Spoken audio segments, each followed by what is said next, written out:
Inter Miami are MLS Cup champs 2025. We now know who the United States men's national team group stage opponents will be, and we count down to kickoff with AC Boise.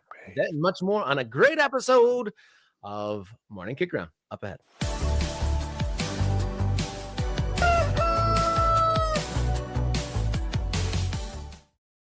Hello and welcome to the show. You found your way to Morning Kickaround, where you dot the map of the American soccer landscape. Hope you're doing well. My name is Robert Kerr, your local soccer guy, and to my side, Jason Davis, my partner, and he's the radio soccer guy. How you feeling this morning? I'm good. I missed you on Friday, Rob. I was busy. I was out at the World Cup draw at the Kennedy Center in Washington, D.C. It was an event. I mean, literally it was an event, but also it was an event. And we should probably talk about what happened at said event. And we've done well to not really talk about each other, so we will get our reactions to that once-in-a-lifetime event here soon. Shout out to all the MK Ultras, the channel members. Thank you for your support. Subscribers, thank you as well. And if you are watching and if you haven't hit that button, do so now. And if you're one of those non-committal sorts and you like this show, tell your friends, family, neighbors, pets, estranged relatives, all those people about this show. Morning Kickaround, dot in the map of American soccer. Never a better time than right now as we get ready to turn the calendar over to 2026, when the World Cup will be in our backyard, to tell people about Morning Kickaround, to tell people about the movement, the excitement of soccer in America. Definitely thinking about this morning. If you are supporting Morning Kickaround, you're not just keeping us on the air, which obviously is our first goal. You're supporting American soccer, right? You're following. You're part of the build, the growth, dotting the. You yourself are dotting the map of American soccer when you join in here on Morning Kickaround. So become an ultra. That's the easiest way to support the show. Indeed, and things are not getting easier in this world we live in, and we want to provide this content and keep consistent and make it even better and keep growing. And when you were gone, there were some very nice things said about the show and the topics that we cover over the weekend. So there is some appreciation out there. Yeah, I want to be direct about this. All right, we're not going to be shy. Everybody knows that we're here not to make money so we can go off and buy an island or something, but just so we can do this. I don't want to pull the curtain back too much, but Rob's got some stuff going on in his life. It would very much help if we could ship some money his direction. And we want to pay our producer, Jenny, who's here with us every day, helping us make this happen. So if you can support the show, that's where your support is going to go. Now, big topics on the way. We're going to talk World Cup draw, the World Cup groups for the men's national team, talk a little bit about that MLS Cup final. Big episode at the top of the hour at 10 o'clock. We are going to do countdown to kickoff with AC Boise. That'll be a great episode. They've got a whole lot to talk about, so really looking forward to that. And we're going to wrap it up with Don Garber's softening comments on promotion and relegation in connection to Major League Soccer. So some hot button topics, some great content on the way. So subscribe as we get going, and let's get to it. Here's Long Balls on Monday's edition of Morning Kickaround.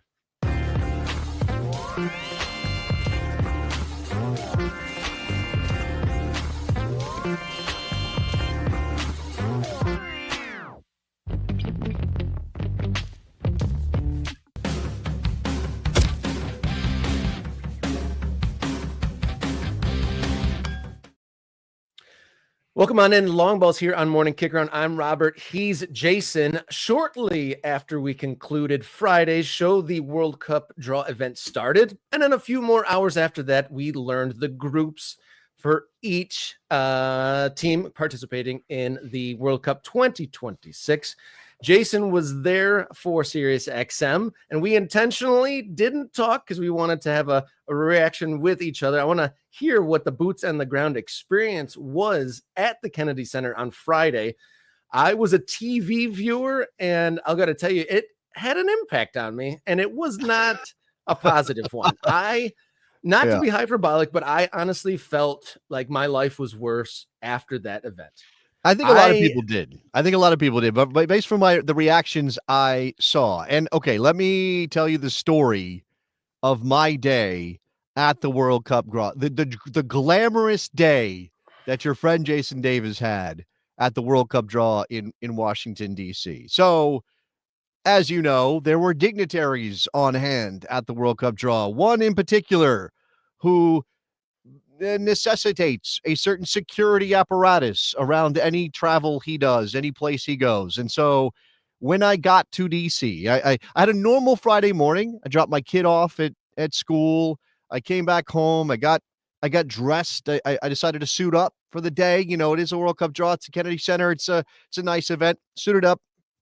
Got out the door, saw on Blue Sky on social media that my friend Jonathan Tannenwald, who writes for the Philadelphia Inquirer, longtime soccer reporter, also covers college basketball in the Philadelphia area, DC native Jonathan Tannenwald, he was posting as I was leaving my house, about half an hour away from the Kennedy Center. He was posting that he was in line and that there were FIFA representatives, people who work for FIFA, who were there in that line, in that same security line as Jonathan Tannenwald. So he was saying, hey, don't feel bad if you have to stand in the security line. We all have to do it, even the FIFA people. And then, so a half hour away from the Kennedy Center, I jump in my Uber, I get there, I go get my credential, which I did not yet have. So it's an hour before I jump into the line, which is extremely long, down the road from the Kennedy Center, because they're checking everybody. They're going through everything with a fine-tooth comb, because again, the President of the United States was on hand. And who do I see to my right as I step into line? Jonathan Tannenwald. And I'm like, oh, that's not good. What's going on, John? And he tells me he had been in the wrong line for about an hour before they told him he had to go into a different line. Then the snow really kicked in, Rob. It was snowing. It was cold. I thought I was bundled properly, and maybe I need to take advice from people who come from Michigan or something. The thing I did not do properly it was socks, Rob. My socks were not up to the task, and so my feet were freezing. But it was fine. Ultimately, we got through. They only had 3 metal detectors. Again, they had Secret Service agents going through everybody's bag. Every pocket, every little crevice of your bag got checked. People lost their water bottles because you couldn't bring in like a metal water bottle. You couldn't bring it into the event.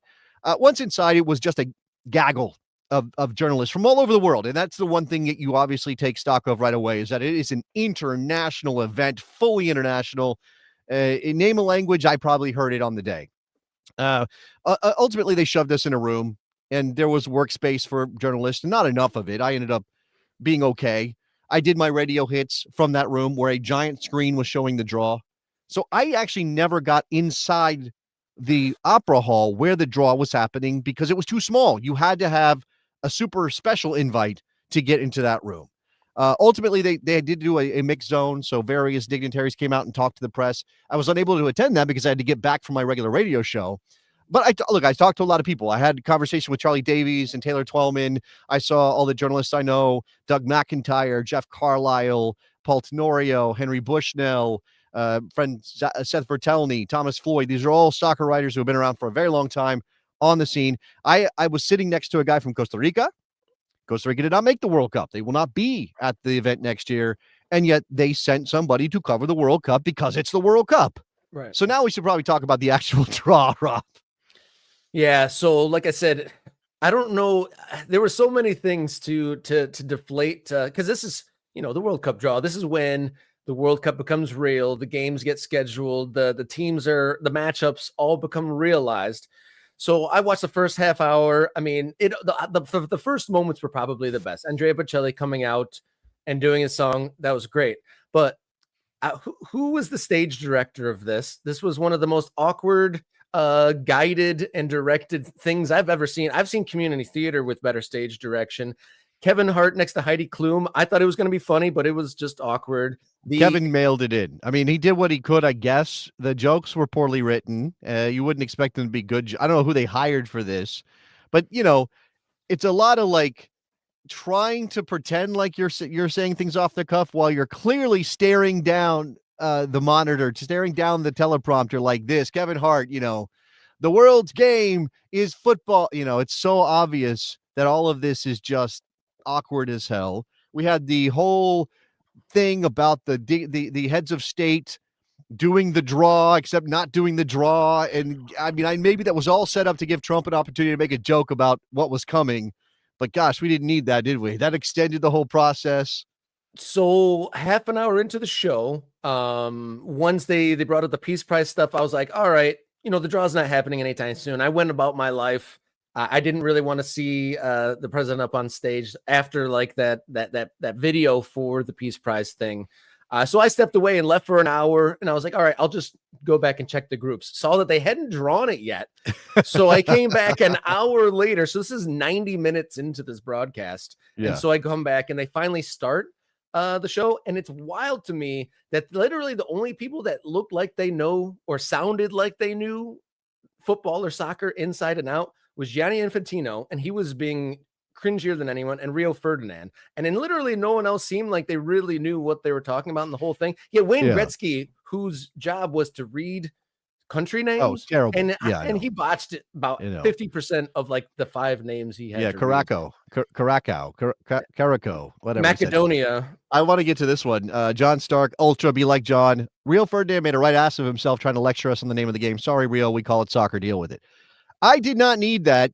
I mean, Kevin Hart did a soccer football and that thing. was clearly written for him. And this idea that pandering to a global audience or a European audience by having Kevin Hart go, I know it's called football because I'm smart like that. I'm with you guys. I'm not an idiot American. Enough with that already. Can we talk about the go ahead? Infantino leading the chants. That's oh gosh, so bad. Okay, so we get to the actual draw.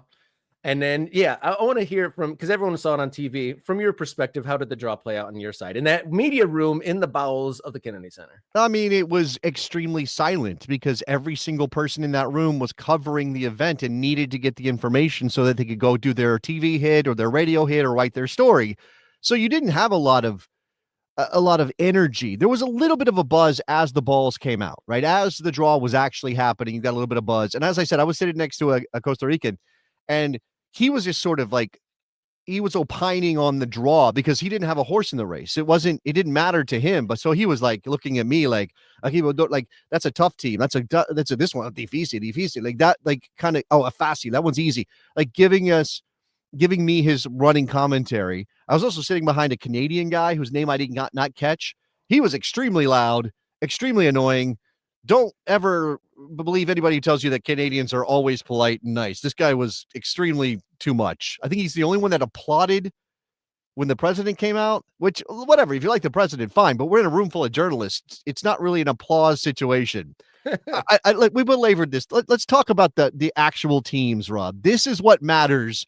This is what we care about. Here's the actual draw. What do you think? So we'll go USA centric to lead it off. I think maybe people and the pundits on the Fox panel seemed very, very effusive and over the top that it was the best possible. And I was excited. I think the pot 2 team being Australia, I felt like was the best case scenario. I thought that was the highlight for USA. That was probably it. As soon as Australia came out of pot 2, we went, oh, okay. But we're not golden yet because it's a possibility that you could get Italy out of Europe if Italy wins their playoff. Right, that would be a concern. I think there were a couple of other. We did get a tough playoff matchup if Turkey comes out of that. I think everybody sees Turkey as dangerous, and they've just beaten us in this year. So there's no reason to look past them. There is a lot of it could have been worse.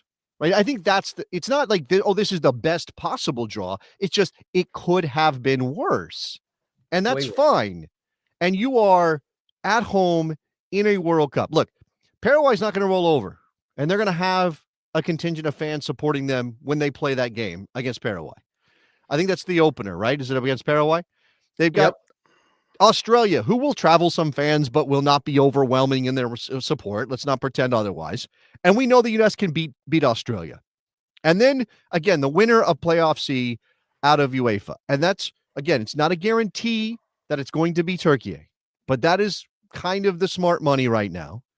Romania, Slovakia, and Kosovo are the other 3 teams. None of them are going to be pushovers. None of them are going to be easy games. There are no easy games at the World Cup. I don't even care. I saw some people opining about there might be an 8-0 in this because of the 48-team field. Look, could Germany beat Curacao by a big number? Sure, it could happen. I don't know if it will because Curacao is going to defend with their lives. I think that's going to be the thing about this group for the United States is that they are going to be playing against at least 2 opponents who are likely to sit in defend deep, play that bunkered kind of defending, and look to beat you on the counterattack and on set pieces. That's Paraguay and Australia. Both those teams are going to do that.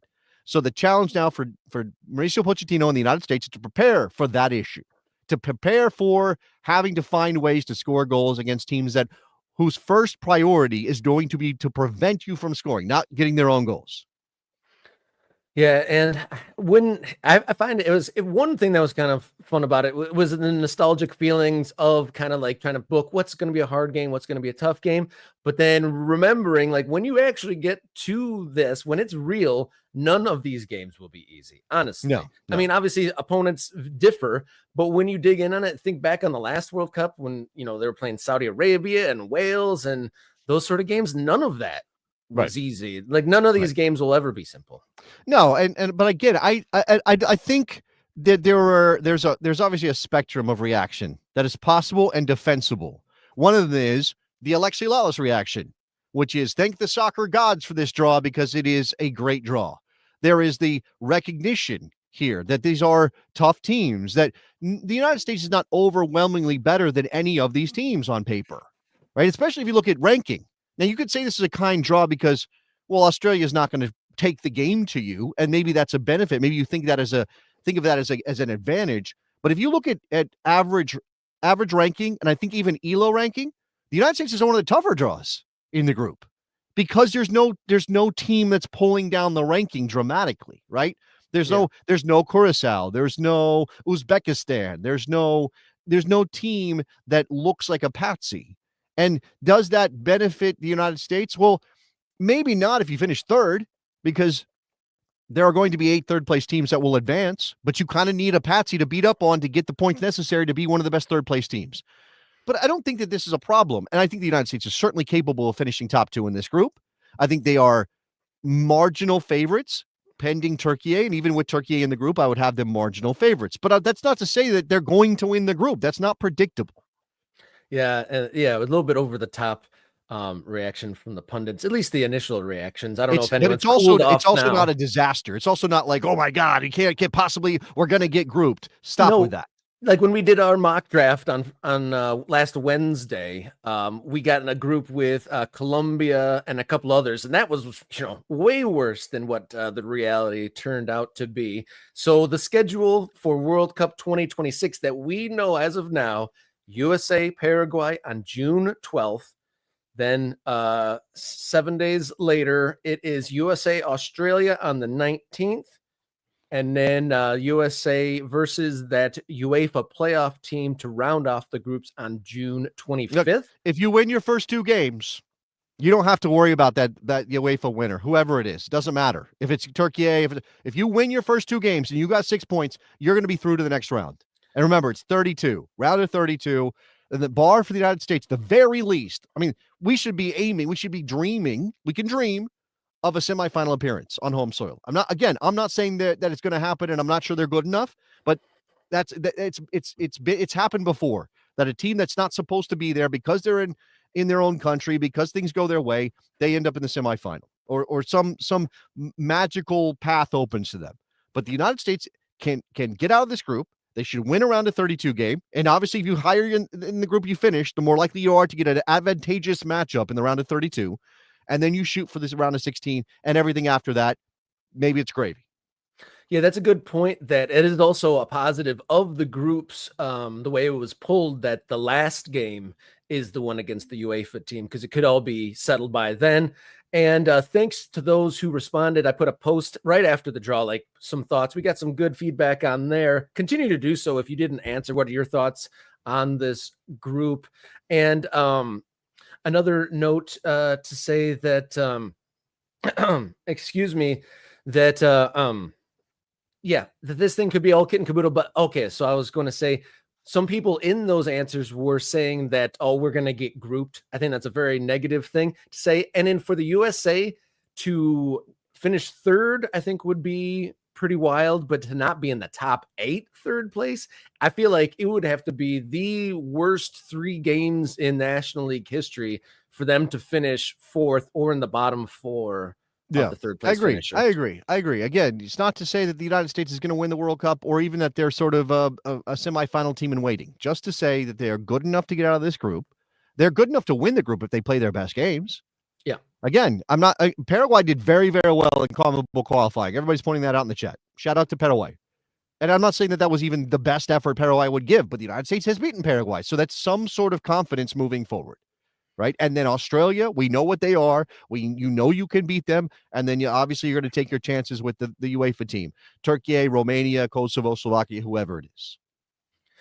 Moving along, another huge event connected to United States soccer, MLS Cup Finals Saturday afternoon. Inter Miami win their first MLS Cup. Messi wins MLS Cup. Sergio Busquets, Jordi Alba retire as MLS Cup champions. I got to watch this. It was a 3-1 result. Pretty cruel on Vancouver. They played an outstanding game, but an early own goal and a bad mistake really undid Vancouver in this one. Yeah, I mean, look, I think ultimately the best team won MLS Cup in 2025. That, to me, that's the best team. And they hit their stride at the right time. And again, they did this doing what people thought probably wouldn't happen, which was dropping Luis Suarez. Now, again, maybe Luis Suarez made his own bed and gave Javier Mascherano, and maybe by extension, or maybe Lionel Messi, and by extension, Javier Mascherano, the excuse for dropping Luis Suarez. But they found something else with Silvetti and Allende bracketing Lionel Messi in the middle of the field. Messi did his thing with a couple of assists. I think it would have been obviously very sweet if he had been able to score a goal to win this trophy. Vancouver did a really good shutting him down, except for those moments for the most part. For the most part. And again, except for those couple of moments. And yeah, it would have been nice. Ali Ahmed with the goal for Vancouver in the 60th minute, which, obviously drew the game level and made you think, hey, we might be headed to something dramatic here. But DePaul in the 71st, and then Allende to ice it off the ball from Messi. Just what a beautiful little dink pass over the top for Allende to finish it off. The best team won. We didn't know about their defense all year, but we knew they could score goals. They got better defensively. They were in the fight, right? One thing you can't say about Miami is that they don't fight for this. They did. Falcone is a bastard back there. So I give Miami tons of credit, or Inter Miami tons of credit for this title. They deserved it. And it is a little bit harsh on Vancouver, but they had an incredible year.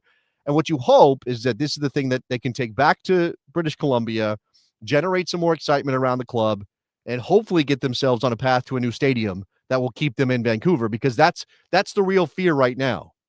This is a title that Miami has won. The season is over. But as the dust settles, we're going to be talking about whether or not Vancouver is going to be playing in Vancouver in 2027, 28, 29.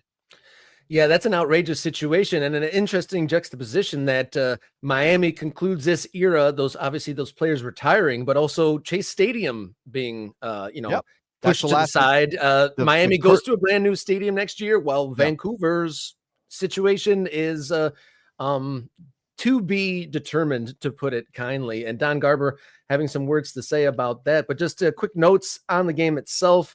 The 8-minute, the own goal after 8 minutes, absolutely killer. And then in the second half, Vancouver really turned on the pressure, and there was a moment where there was a double post hit, and Vancouver was pouring it on, but it was wild that Sabby, essentially, was it Sabby? Who was it that turned the ball over in the middle of the field? He had done so well through the whole game, gets caught on the ball, which leads to the ultimately winning goal. And I'm glad, in a way, it was a dagger. I actually watched this game with a Vancouver supporter here locally. Shout out to Scott, but I felt bad for him. But at least there was one goal that was true craft. That third goal, while an absolute dagger, sealed the deal at the end. It was a really nice play for that third goal to seal the deal. Yeah, look, a couple of other observations about this season, about Miami, about the future of Major League Soccer. Okay, we're not going to get lost in the sauce on whether or not MLS has wasted Messi's presence. Yeah, Andres Cubas, who was otherwise and was incredible in that Western Conference final. Andres Cubas. I don't want to get lost in that conversation. I mean, there is a conversation there, but I think it's tough because of the metrics, because of the new media way of things, the streaming platforms and all that. if you are interested in Major League Soccer breaking free of the shackles that it's placed on itself, now it's slowly loosened those shackles over the years, but if you're interested in MLS taking a big step forward and engaging more directly as they plan their calendar shift with the world football market, being more of a player, then you should be thrilled that Inter Miami won this championship, because it validates what Jorge Mas has been doing. It validates Inter Miami's aggressive approach to signings. Yes, okay, they convinced Lionel Messi to come. They promised him they would get the band back together with Busquets and Alba. They gave him an opportunity to play with his friends and win this title. But this now means that it will embolden Jorge Mas, who, while controversial, while kind of annoying to some people, while potentially problematic because for some of us it looks like he's cheating and breaking the rules, you should want the rules to be broken if you are an MLS fan who wants the league to move forward quickly rather than incrementally as it's been doing for the last 30 years. Because again, this will embolden Mas, who's opening up a brand new stadium with the best player any of us have ever seen as his key piece in 2026. And he's already said in the aftermath of this title that they have identified the replacements for Busquets and Alba. They have verbal agreements in place. They have a DP slot open. Look out, because while Messi may slowly fade in his influence, and obviously right now still looks like he's capable of making a team a champion, they're going to add pieces that will keep them as the highest profile team in Major League Soccer. Yeah, it's definitely interesting to see where things go from here. And to your point, this win validates the spending. So any teams that might hold on to the, well, spending doesn't necessarily equal success, a la Philadelphia. Mas has pushed the limits of the roster rule ability and, getting the most out of what the rules will permit. Obviously, spent a lot of money and had success. So, spending was rewarded here. And for those wanting those rules to be pushed and extended, and we have Major League Soccer push the limits, this was a reward for them. Yes. Yeah, look, I like the we weren't supposed to be here story. Like, I like the, wow, Jesper Sorensen cracked the code. Look at how good their soccer is. He's turned these players, Brian White and Andres Cubas and Sebastian Berhalter and Tristan Blackman, into elite MLS players. I love that story. It's an underdog story. But if you are looking for MLS to grow beyond the limits that it has always existed under, then it's better for the league if Inter Miami, Jorge Mas win this title, because it will, again, encourage not only Mas, but he can drag some other owners with him. And when we talk about Pro Rel later on in the show, you got to wonder if maybe that's more on the table because of things like this in the future. Yeah, MLS Cup champions 2025 is Inter Miami Vancouver. An amazing season. I mean, one of our first episodes of this show we did about a year ago was talking about Vancouver. Where are they going to get moved? Because the stadium situation was lurking. And we had no idea at that point when we were having that conversation that they'd be there in the MLS Cup final. All right, thank you everyone for tuning in right now. If you are watching and if you haven't hit that button that says subscribe, why don't you do that now? Those sort of numbers boost us up on the channel, makes us available to more people. YouTube puts us in front of more people's faces, thus expanding what Morning Kickaround can do and more dots on the map. Yeah, I want to just shout out all of the ultras who are very active in the chat. Obviously, we're talking about Inter Miami. Riverside Grove says that Tadeo Allende is too good for MLS. Imagine he might be a guy who could be sold in the very near future to bring some money into Inter Miami. Soccer Night in Detroit. I hope Vancouver gets their situation sorted out. It'd be a shame for that city to lose their club because a new stadium cannot be built. Seen it happen way too much, especially in USL. Let's see. We have Beef and GR. Is it time for MLS to simplify the quote-unquote salary cap? Yes, it's been time to simplify. Even if you argue that a cap is necessary, simplify. What is it? KISS, right? KISS? What does that stand for, Rob? Do you know? KISS? Night and Saving Service? No. Keep it simple, stupid. I thought I was getting back in the New York groove. We were talking about all that. You're right there. Agenda is on a loan. I forgot about that. Tadeo and Agenda is a loaned player, so they can't sell him. But he's too good for Emma. See, Chris knows what I'm talking about. Keep it simple, stupid. That's what you need to do.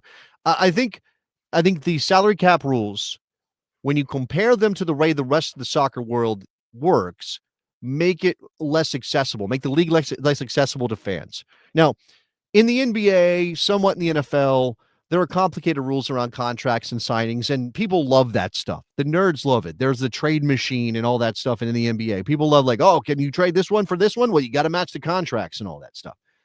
But that's the top basketball league on the planet, and there's no competition for that title. Major League Soccer does not exist in a world where they can make their rules too difficult and then ask people to kind of jump on board and dive in, because why would they be engaged with all that work in terms of the salary budget rules of Major League Soccer when they can just watch the Premier League, where, as far as anybody knows, with some guidelines around PSR and stuff, you can just go spend whatever you want. You want to spend 112 million pounds on somebody? You can go spend 112 million pounds on somebody. All right? Major League Soccer makes it too difficult for us to interact with them on that level. That's my issue. I'm also curious, it's been coming to mind though, do people truly understand how to talk about or understand the functions of the salary cap in the other sports leagues? Or do they just understand like, there's cap room, different kinds of contracts, and it'll all get figured out? Like NFL and NBA, that's incredibly confusing stuff. And people, don't stop watching the NFL and the NBA because the weird max contracts and all that stuff. That is exactly the issue, right? Well, okay, right. Well, again, they'll give some consideration to those leagues because those leagues are the best leagues in the world, right? That's it. You say, I give you a pass because with all your rules, because you're the best league in the world. And I will accept that you have all these rules in place, and I will try to engage with them because what am I going to go? I'm going to go watch Eurobasket. I'm sure it's entertaining. I know the Greek fans go crazy over there, but it's not the NBA. Whereas Major League Soccer is 7, 8, 9, 10 on the list of leagues people will engage with based on the quality of the soccer. I'm not saying that it's not entertaining in its own right and you shouldn't watch it. I'm just saying that if there's somebody's making a choice about what league to watch and what league to engage with fully, and they're trying to follow their team and understand how their team can get better through signings, MLS makes it too difficult. Whereas if I'm watching the Premier League, if I'm watching most leagues in Europe, all I got to really worry about is, does my team have the money? Not does the league say I can only spend so much. Now, again, I know there are rules in the English Football League now around how much you can spend, but a lot of those are tied, again, to the club's ability to bring in money, not to some arbitrary number the league sets. All right, I said it a moment ago, and I'll say it again. If you are watching this now and you haven't hit that subscribe button, do so now. We've gone well past the 5,250 subscribers, and let's keep that number growing. Just hit that button, and then also tell your friends, family, acquaintances, even your pets, if they like soccer, to become subscribers of Morning Kickaround. And shout out, as always, to the MK Ultras supporting this to the max. All right. Very excited for our next segment. Our guest is waiting in the wings. We're very excited to debut a brand new series, Countdown to Kickoff, with AC Boise, up next here on Morning Kickaround.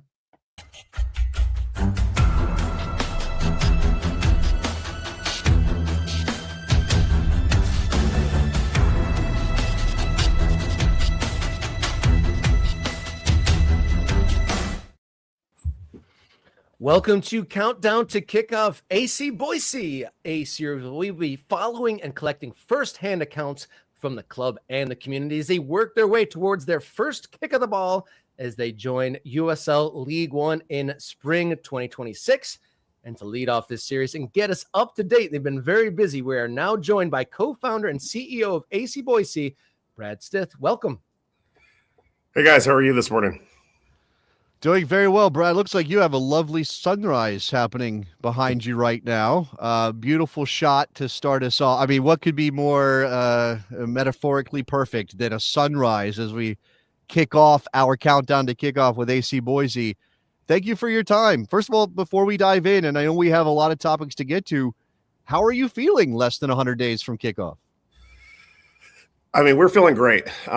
Construction's ahead of as you can see behind me, construction's ahead of our timeline. See if I can give you a whole action. There we go.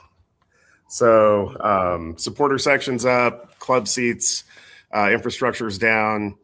Club seats actually drop in next Monday. And so we'll have that entire section completed by the Friday after, by the 18th.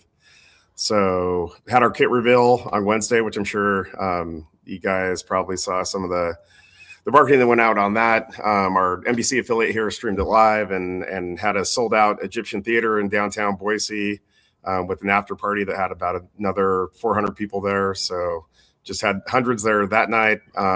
Went exceptionally well. Our fans and our business community couldn't be supporting us better right now. And it's, it's definitely, you're launching a team, right? And building a stadium and building out a front office and building out a roster. And so everybody that has their responsibilities as far as our team goes, it's all hands on deck, and it's pushing boulders up hills every single day. But we're really in a remarkable spot because of the support of our community and our business partners. To set the scene, audience, for this series, we're going to be getting the firsthand accounts from various personalities, staff members, community members from Boise, detailing, getting all the nitty gritty, what goes into launching a football club. And so obviously the kit reveal was one of the big first events, but not the only event that you've done up until now. And so we'll talk about what it takes to, launch a kit from brand new. But you talked about the stadium as well, and we'll get to that, some exciting developments there. But one of the news items that really raised eyebrows and got the attention of the soccer community across the country was a few months ago. You guys announced that you had broken USL records for ticket deposits. But updating recently, it looks like you've turned those deposits into ticket sales. Huge. Yeah, we have. I mean, we capped our deposits, as you guys know, since our last conversation at 6,500, and then we started a deposit waiting list that actually went to 7,400. So we're still working through that, but we're approaching 5,500 season tickets at this point, as far as where we are, and which is truly a testament to Boise and the Treasure Valley and their support, both from a fan perspective and a business perspective, right?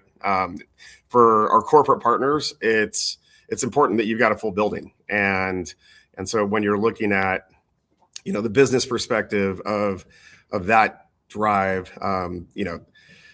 as you guys know, we sold 1,500 deposits in our first 3 hours. So this community was ready for it. 2,500 in the first week. The former, USL deposit record was Nashville and Cincinnati, both around 6,200. And so we're, with our waiting list, we eclipsed that by more than 1,200 deposits. So we're going to have to cap season tickets right around 5,800. So we've got room for group tickets and mini packages and single games. So we really stay accessible for families in our community. But at the same time, when people come to Boise this upcoming season, they're going to be walking into an incredible atmosphere, an absolutely packed house. It's going to be a great home field advantage for our team. And, it's going to be loud because I don't know if you guys have seen the overhang on the west side of our building, but it's very old English and it is loud. It's, concrete and metal have a tendency to get after it, right? When you've got 5,000 fans on that side. Here, I'll show you. Ayo, that's a massive stand there. And then, doing their thing, a lot of reverberation, So what have you done in there that you've got to experience that sound already? Oh, from growing up going to the horse races, how loud that thing gets. So, there you go. Not to mention, what that packed with soccer fans is going to look like. I mean, Boise, if you've ever seen Boise State games on TV, I mean, that stadium gets loud because these fans get after it. And so I know with Athletic Club Boise, you're going to be walking into a hostile fan environment that's going to be loud and really exceptional for our team. So at this point, with those season tickets sold, I know it's been a little while now, but fans got to pick their seats, right? That's part of this process as well? Yep. No, absolutely. So we had as I mentioned, that 6,500 cap that we had. So we had more than 6,000 people come through the Turf Club, which is where I am right now, in 5 days. So every 20 minutes, we had 20 accounts that came through, and we were open 8 in the morning until effectively 8 at night for 5 days in a row. And fans got to come through, select their seats. Didn't have turf down at that point, but our fans could definitely see. Our founding season ticket members could see exactly where the goal boxes were going to be, where the midline was, where their seats were going to be compared to where the field. I mean, it's a live construction site, so they couldn't sit exactly where their seats were, but definitely had a good view. And then with all our renderings through our ticket system, I think you saw one of our ticket reps, Casty, right there, walking a family through exactly what it looked like. We had a view from the seat for every seat, no matter what. As she was walking people through where it was the grandstand I just showed you, we actually sold out in the first 3 days. And so our Ford family section sold completely out. So we're actually expanding that for the upcoming season. Club seats, I think we're down to less than 50 in the entire building left. And so, when you're looking at both a premium asset standpoint and a fan-centric asset standpoint, it's really been consistent as far as where, people are selecting those seats. But our biggest thing was to give people and our founding members just an incredible experience where not only they got to pick their seats, but then we had merchandise that was exclusive for season ticket holders that were founding members. They got to take pictures, as you saw with our coaching staff and our sporting staff, and really tried to make, every one of our founding members got a founding flag when they selected their seats. And so really walking through that experience where that select a seat for our founding members, I mean, that's a memory maker for those families that are coming in and being able to take part in that, because they know they're building this from the ground up. And as you two have heard me say over and over again, like, built by Boise for Boise it's not a tagline, it's an ethos, and our community is really enrolled into that. And we couldn't be more excited about kicking a ball in March. Exciting times, and it sounds like there's going to be lots of people in attendance once the ball does eventually get rolling. And like you said, a memory to savor forever, to pick out your seats for the first time, to be there to pick out the vantage point for their first ever game. But the stadium, you said you have some childhood memories there, and there's green grass behind you. Tell us about what you've been doing to your venue and getting ready for 99 days from now. Yeah, I think that as you got the time lapse rolling up, watching. My wife and son and I were actually sitting in the grandstand when they brought out the Brock pad, which is the 20 millimeter pad that goes underneath the turf. So you're seeing it right there. We just happened to be here at the right time as we rolled through to check on kind of where progress was. So got to see that go down. But, put FIFA level 2 turf from Phil Turf in. They were here inspecting it last week. It's the best, artificial turf that you can buy that's FIFA certified in the U.S. And so wanted to make sure that our players and our opponents had really a world-class field that they were playing on. So the pitch is outstanding. And, then in addition to that, outside of the pitch, as I mentioned, put in all the new club seat infrastructure. That's 1,400 club seats that are on our west side below the grandstand. You've got the supporter section right over my shoulder. So that's 36-inch bays.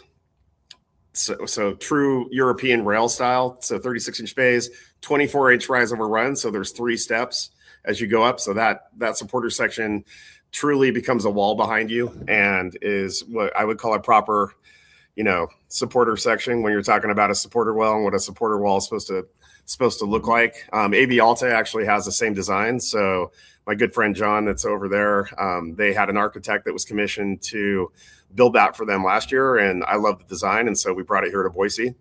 And so, when you're looking at that plus our 8 field suites that are NFL field suites effectively that go on our north end zone, we've got 240 pitch side seats that are going in that'll be on the field board all the way around. So really gives that premium, VIP pitch side opportunity for businesses and super fans to be right on top of it. On this west side, those seats are only 9 feet off the touchline. So you are right on top of it. And so I think that the experience, no matter where you sit, in this building. I mean, there's not a bad seat in the building. I mean, our last row is one of the best rows in American soccer when you're looking from a vantage standpoint. So I think that as we're able to continue to develop the stadium and, clearly with the kind of demand that we're seeing right now, future expansion is on the table, and we're looking at what that looks like after our 2026 season.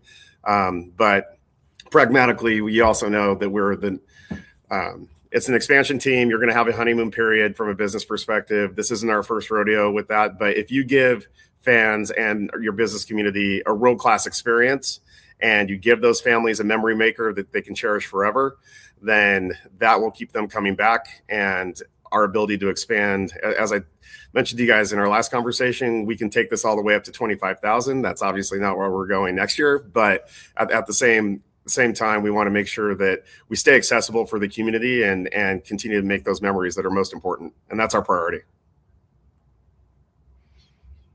So at this point, Brad, I think we wanted to move on and maybe talk about the kit. Is that what we wanted to do, Rob? Yeah, I was going to ask you, you mentioned that you had hundreds of folks out at your kit reveal event last week. Kind of the part of this, what this series is, the nuts and bolts of what it's going to take day to day to get to that opening kickoff date. So what kind of went into the logistics of, launching the kit, having an event while keeping things undercover? Yeah, I think that, our kit processes are a long process, right? So people get the kit reveal and they see what happens. But we started working on this close to 11 months ago. Our CMO, Jenny Myers, and her marketing team just did an incredible job working with Hummel and their design team, ensuring that, this kit really came to life, and that the kit, just like our crest, where we were very intentional about every single aspect being Boise, this kit also had to be 100% Boise, right? And I think that if you saw some of our videos on social and how we rolled this out and different parts of our community that were able to take place in that launch video, you could see that you're not enrolling just one or two factions, right? It's an entire community that's coming together. And we wanted to make sure that just like our crest was intentional, that our kit was intentional. And our partnership with St. Alphonsus, who's front of kit, is one of the most comprehensive, both sports medicine and hospital systems partnerships in the entire U.S. professional soccer ecosystem. It's not just about sports med or medical, but mental health and strength and conditioning. And it goes a lot deeper than what most people are used to when you're looking about that kind of community tenant and that kind of partnership across the board. Idaho Ford stores, you saw Ford on the right sleeve. Again, major partnership with us that's really monumental. They are really have the title sponsorship for all our family zones in the stadium. And so our family section specifically on our northeast side is the Ford Family Zone, and our Ford Family Fun Zone, which is adjacent to it, which is an incredible spot for kids to go have a great time while the game is going on. If they want a little distraction, but blow up soccer fields and obstacle courses and Prano pups and ice cream and snow cones and really, a great memory maker on that side. So from a kit perspective, the Egyptian theater, I think fire code's right about 790, and we had about 786 in there. So if you see the videos from the live stream that our NBC affiliate KTVB did, that you can see, their anchor Morgan Romero really emceed the night. Sophia Huerta, Idaho soccer legend and co-owner, but she spoke, and Sophia is a natural at just sharing her heart and what it means to be an owner of AC Boise, and what growing up in this town and the support that she got, what that really meant to her through her professional career. And as you both know, she was on both the Mexican national team and the U.S. national team, and she's the all-time assist leader in the NWSL.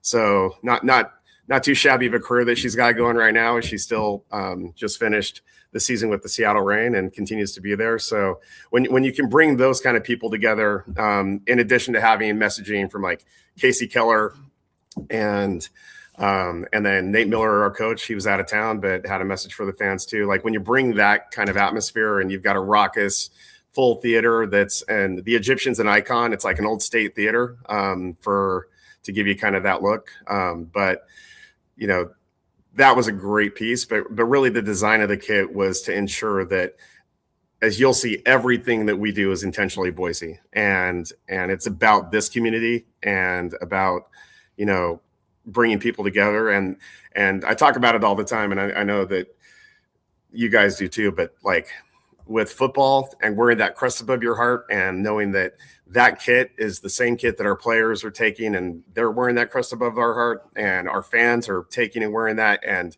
so you've got fans over the heart and players over the heart. And when you bring that together, it really galvanizes the community about, one team, one vision, one goal, and where we're headed. So far on our initial episode of Countdown to Kickoff with AC Boise, we know there's going to be fans in the stadium, record amount of ticket sales.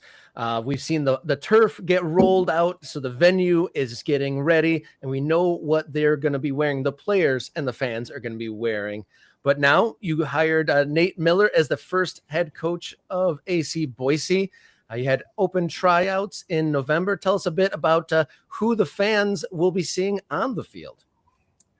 So as you both know, we haven't announced any of our players yet, but that is forthcoming. We really wanted to get past the kit reveal to do that, but we do have a number of players that are in the process of signing right now. And so over the next few weeks, I think that you're going to see a cascade of player announcements, and we're super excited about where this roster is headed. Both our VP of Soccer, Jeremy Fishbane, and Nate Miller and his coaching staff, they've been, really working 24/7 to put this together and make sure that we've got an exceptional team on the field. So excited to talk to you in a couple of weeks and go through kind of those player announcements and who we're bringing to Boise, and couldn't be more excited about the players that really want to be part of this, because they know they're walking into something that is rare and is special and unique, and is going to be one of the best really situations in all of the USL from a player perspective. All right. You touched on it there. In the future weeks and months to come, in the 99 days until AC Boise kicks off for the very first time in USL League One, we will be there detailing, getting firsthand accounts. We're going to get a deep dive on the design of the kits. Like you said, details into the scouting and recruiting and the signing of players and voices from the community and much more. So thank you, CEO and co-founder of AC Boise, Brad Stith. Thank you for leading us, getting us on the way for Countdown to Kickoff with your club, AC Boise. Yep, absolutely. Thanks, Robert. Thanks, Jason. Have a fantastic morning. Thank you, Brad. Yep. Thank you, Brad. As the sun rises in Boise, Idaho, a beautiful way to lead off the series Countdown to Kickoff. All right, one more segment to go here on this live show as we're going to come right back and talk about Don Garber and promotion relegation in Major League Soccer, and today's hot topic to round off the day here on the Morning Kickaround.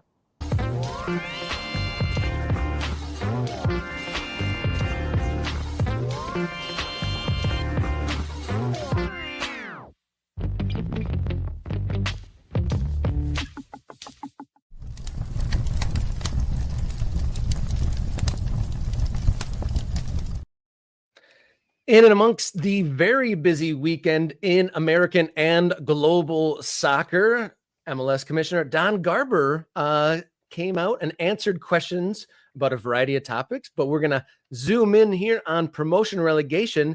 He had his softest statement yet regarding Pro Rel and Major League Soccer, going to never say never. So, which is a much softer take than never. Well, I think if you are being fair to Don Garber, he's never said it's never happening, you guys are crazy. But I do think he pushes back against the idea that MLS needs Pro Rel or has to have Pro Rel, or so there's some obligation on the part of the top league in American soccer to have Pro Rel. He doesn't like that argument. Now, I'm kind of in line with Don on that. Like, I don't think, well, I want Pro Rel to happen. I don't think of it as some moral imperative. Like, if we're not doing Pro Rel, you don't have a real soccer league. That's not my mentality. I know some people probably feel that way. I don't. I reject that out of hand, that you have to have pro rel or it's not real soccer. If you want to get there, great. Let's work towards it. Let's find a way. This is what dotting the map is all about for us. The more clubs we have that are strong, that are established, that can sell season tickets the way that AC Boise does, that can play good soccer, that are teams that we can count on being there over the long term, the closer we are to pro rel. Because then the pressure starts to build. Well, you got so many teams and you got a whole country and you're missing out on something. And maybe from a business perspective, it actually works to MLS's benefit to do pro rel, right? So Don Garber has always had to walk this line because MLS was not going to do pro rel. Like, that just wasn't going to happen in the first 20 years of its existence. They were trying to establish themselves as a league that wasn't going to fold at any given point. The owners who had put millions of dollars into this weren't going to be like, yep, we're going to sign off to maybe be down in a second division. And there was no second division to go down to. Because again, one thing that marks American soccer is that we are league down, not club up. And when you talk about that, you have to recognize that because of the way that capitalism works, the way that antitrust laws work, these are individual businesses doing what is best for their individual businesses. There's no cultural pressure the way there would be in a lot of football playing countries to get together and make it happen. It's not a demand of the people, and there's no history that you're having to fall in line with in order to do this. So, again, do I want pro rel? Yes, I do. I think it would be fascinating, interesting. I really believe at this point MLS isn't in any danger of having its clubs fold because they go down. But there's a reason why he has talked like this.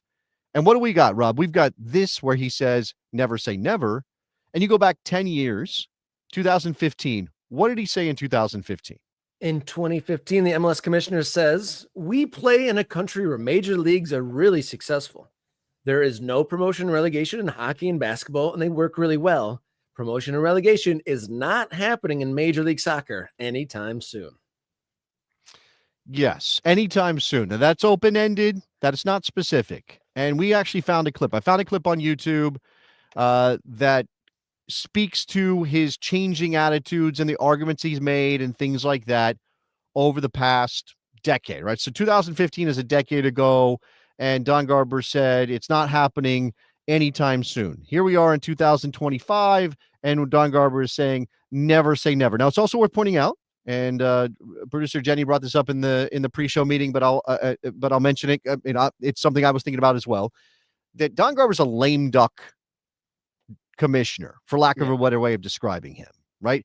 It's unlikely that Don Garber is going to sign another long-term contract. He's at the point now, 30 years into or 20 whatever years into his run, that it looks like retirement is on the block. He's going to be moving towards that direction. So maybe he's got a free roll here. Maybe he can be a little looser with this because it's not going to be down to him. It's going to be down to the next commissioner to guide the league into that phase. But I found do you remember before we move on, it's like that. Do you remember being a senior year in high school, that second semester senior year, when you know you're on your way out, you're a lot freer to be whoever and whatever you want to be. You're maybe talking back to the teachers a little bit. You're sleeping in class a little bit more. You're doing that. Maybe that's Don Garber. He's in his senioritis phase. He's wearing pajamas to the office. Yeah. Well, yeah, maybe. Kids are wearing pajamas to school all the time now. It doesn't matter if you're second semester, senior year or not.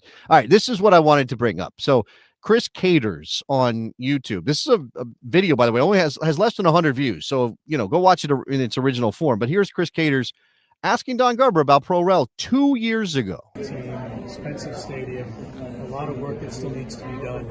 And if the only judge as to what league you're playing in is whether you finish in the top quartile, does it make sense to us at this level of development in MLS? What if Houston, the guy buys the team and he wants to invest all this money in making it better, making a championship, 4 of his guys get injured, and the next thing you know, he's playing in the USL. Nothing against the USL, but that league isn't developed enough like the rest of the football community, whether it's in Africa, whether it's in Europe and South America, to be able to support them.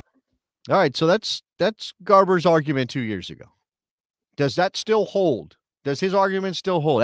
Remember, as USL is in this massive expansion phase, recognizing that those are two individual businesses that would have to find some way to partner and for lack of a better way of describing them, have been in something of a competition for a while now, and certainly are in a competition in terms of Major League Soccer operating its own lower division league, right? When Don Garber talked this week or last week about Pro-Rel and mentions lower division soccer growing in this country, is he talking about the USL that he referenced in that clip 2 years ago, or is he talking about the league Major League Soccer runs, which is MLS Next Pro?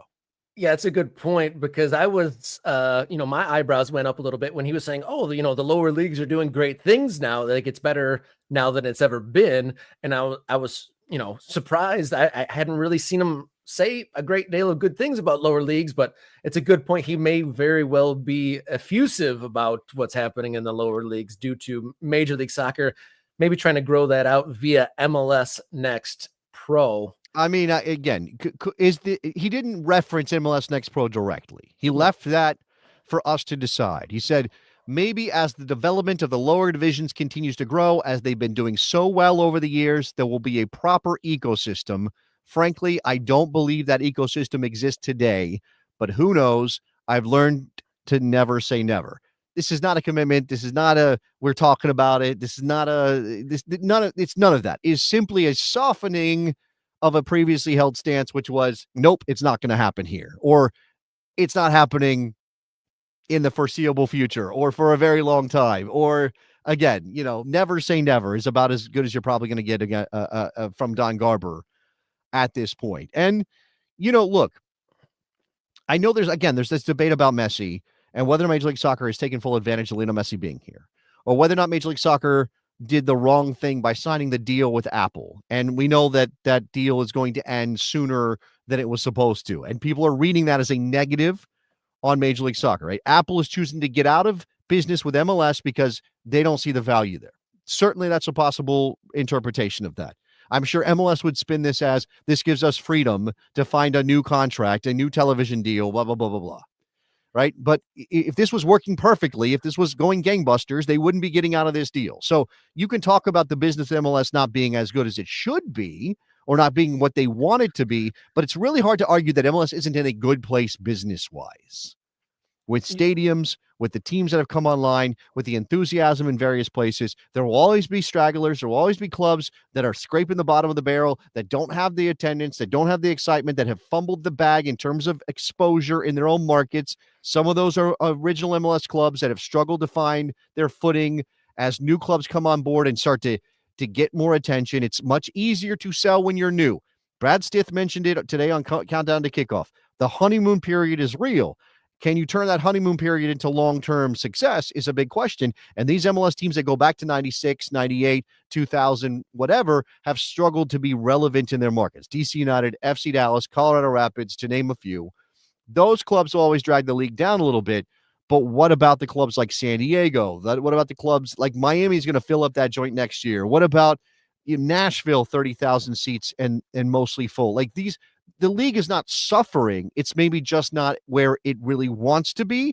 And again, the bar is high for what we expect out of MLS if they are going to present themselves as the dominant force in American soccer.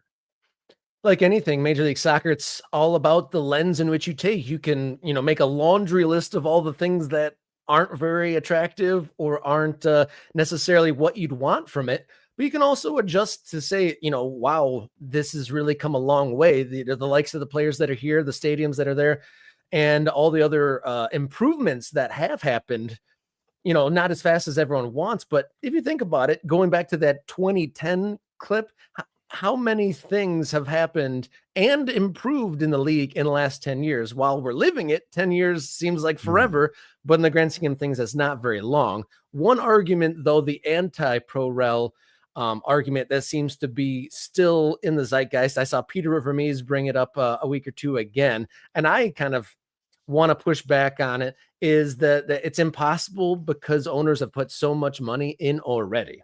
And to say that like somebody invested in something now, that means the whole future is already accounted for. I really don't like that argument. I don't think like that's what that, anything can be litigated. And, sure, so you spent $500 million to get in now. Okay. So if you put that, system change 5-10 years into the future, those things, I feel like, I mean, they might be difficult, but I feel like that could be worked out if you genuinely want that. You mean that those owners can be made whole if they suffer some massive drop in revenue or something? I mean, I do think that whole thing is a bit of a house of cards for a couple reasons. One of them is, yeah, you could always point to that. You and can't say like these we'll guys- never be able to do it because this guy spent $500 million here. Right. No, but that's the argument isn't he should suck it up. The argument is he won't vote for it. Right. That owner may not vote for Pro Rel if they say I spent $500 million to get into this league. Why on earth would I want to put my club in a position to be knocked down to a second division? Now, I would say, and this is again where wish casting, I would say if you're an owner, you should be like, well, I'm going to run a good organization and we're never going to get relegated because I'm going to play good soccer and I'm going to buy the players necessary to keep my team in the top division. If you are willing to commit to this kind of investment in the first place, be willing to commit to the investment of keeping if you're going to be chasing championships every year, if that's the commitment you've made to the fans or that's what you want as an owner, well, then you should never get relegated. So why wouldn't you vote to put in Pro Rel, speaking as somebody who feels confident that you're never going to have to deal with relegation? But this is also a house of cards because almost to a person, these clubs, this league, although it is organized differently and may have some protections around that investment, these sporting enterprises that these people typically own are not about making money, not the money that comes in the door year in and year after year. It's about the value of your business, the value of your club. Now, if that's the thing, if I get relegated, the value of my club drops dramatically. Okay, I mean, I guess I can see that from an investment perspective. But again, we're talking about a difference between a typical business, something that I'm going to make widgets. I'm going to sell a billion widgets and make millions and billions of dollars. Okay, fine. That's one. This is sports. This is different. The interaction between the customer and the organization is on a different level than selling them a widget. Good argument there. Can't push back too much. And our time is running out for today's live stream. I want to say big thank you to Brad Stith. And excited about the debut segment for Countdown to Kickoff for AC Boise. And that and other clubs will continue to be coming your way through this offseason. So there is going to be no slowing in the content coming out here. And as we've known, and it just seems to be getting more so, there's news every single day in American soccer. So nothing's slowing down. And the details and the process of building up clubs, AC Boise and more coming your way. Yeah, we got a lot of stuff. Really excited for it. Obviously, December is packed with family obligations and various things. I myself are going to be in Puerto Rico for the last couple of weeks of the year and into 2026. But we have big plans for 2026. We've got Cosmos underway. We've got Boise underway now. We got plans for at least one more club and potentially two. I think we're in a holding pattern on one of those. But this is the guy. And look, if you sign up to be an ultra and you jump into the Discord and you hit us up or you send us an email, you can do it that way too, and let us know what you want to see covered, like what you want to hear about when we talk about these startup clubs. What are the things that are most interesting to you? I saw we had a bunch of questions in the chat today while we were doing Countdown to Kickoff with Brad Stith. Now, the issue is that we had a list of subjects we wanted to get to with Brad. We couldn't just jump in with a bunch of Q&A stuff. We can also schedule Q&As with these Countdown to Kickoff segments. Those can be bonus. I believe those will probably be for ultras only, because that's what we want to do. Encourage people to support the show, become an ultra, spread the word, and we'll give you some extra stuff in addition to what we're doing with these clubs, which is, again, to chronicle and talk about the process, because this is not something I think everybody understands what it takes to launch a professional soccer team, whether it's Boise, Idaho, whether it's Dallas, Texas, whether it's Northern Jersey, whatever it is. I think this is going to be fascinating. Yeah, very excited and really good to get all that information on AC Boise today.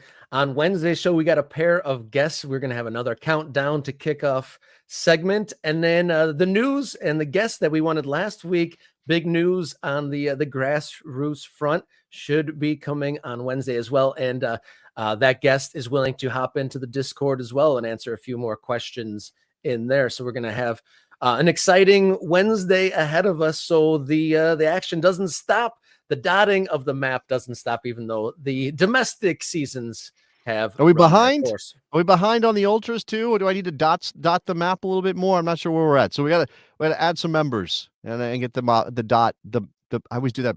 The map dotted, not the dot mapped. The map dotted. That's some Davis Jason coming out of you. Man, I speak for a living. This is what happens sometimes, even for me. All right, guys. Thank you for watching. Thanks for tuning in, and be on the lookout for much more content from us. But we'll be back on Wednesday. And until then, enjoy your soccer.